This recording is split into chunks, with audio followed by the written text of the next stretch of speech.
হরে কৃষ্ণ বন্ধুরা, কেমন আছো? আশা করি সবাই খুব ভালো আছো, সুস্থ আছো। আজকে স্নানযাত্রা, তাই জগন্নাথ সুভদ্রা বলরামকে স্নান দেবো। তো এই বছর প্রথম আমি স্নান দিচ্ছি, স্নানযাত্রা উৎসব পালন করছি।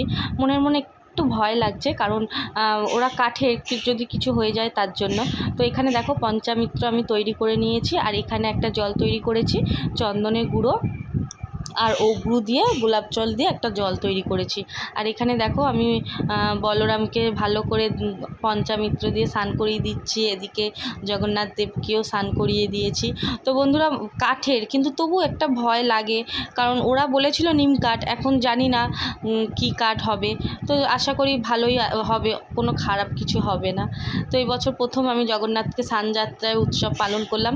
আশা করি আগের বছর আর একটু ভালো করে যাতে আমি পালন করতে পারি।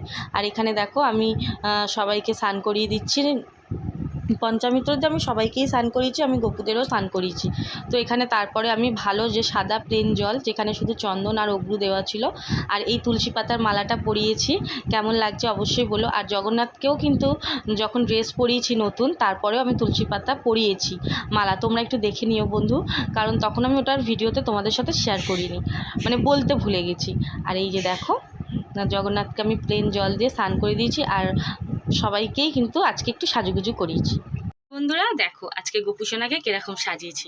যেহেতু আজকে স্নানযাত্রা মহা উৎসব, আজকে জগন্নাথকেও খুব সুন্দর সাজিয়েছি, তো তোমরা তো দেখতেই পাবে।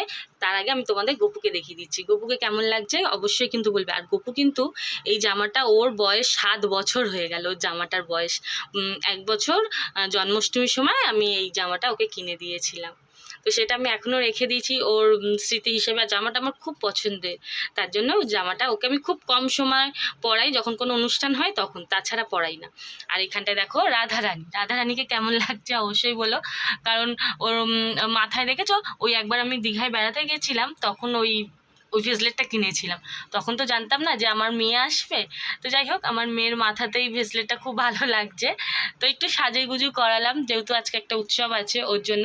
আর সবাইকে পঞ্চামৃত দিয়ে স্নান করিয়েছি। আর এইখানটা দেখো ভোগ দিয়েছি আজকে, মিষ্টি দই, কলা, চিড়ে, বাতাসা। বন্ধুরা, যেরকম আমি জোগাড় করেছি আমি সেই রকমই ভোগ দিয়েছি, যতটুকু আমার সামর্থ্য আমি ঠিক ততটুকুই আমি আমার সেইভাবেই আমি আমার ভগবান, আমার গোবিন্দকে নিবেদন করেছি। আর এইখানটা দেখো গিরিরাজ আছে, আর এখানে যেহেতু তারা মায়ের চরণ ছিল ওর জন্য আমি ঢেকে দিয়েছি। আর সত্যি কথা বলতে আমি শুধু তারা মায়ের চরণটাই ঢাকি প্রত্যেক বছর, আর আমি কাউকে ঢাকি না।